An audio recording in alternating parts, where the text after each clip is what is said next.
Hey, Nolan with MarineMax Rogers here. I have a new trade we just brought in. It's a 2022 310 SLX. You can see the color here. It's a horizon hull.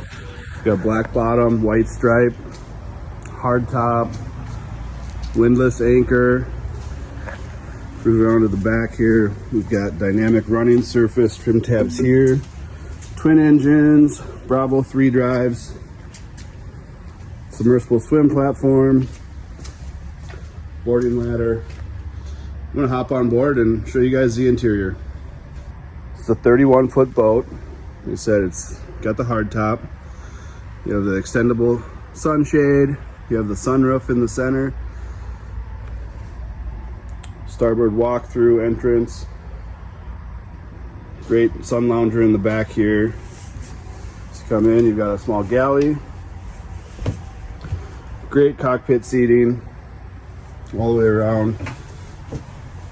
You got dual helm seat, joystick steering, twin Simrad touchscreens. You also have a double passenger helm seat, spacious head.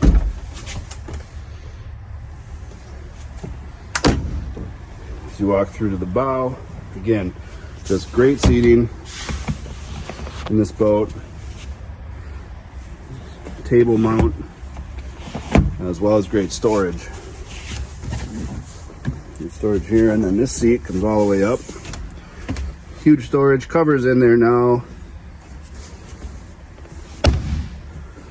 This is a great boat, entertain all your friends and family. Come out to MarineMax Rogers and check it out.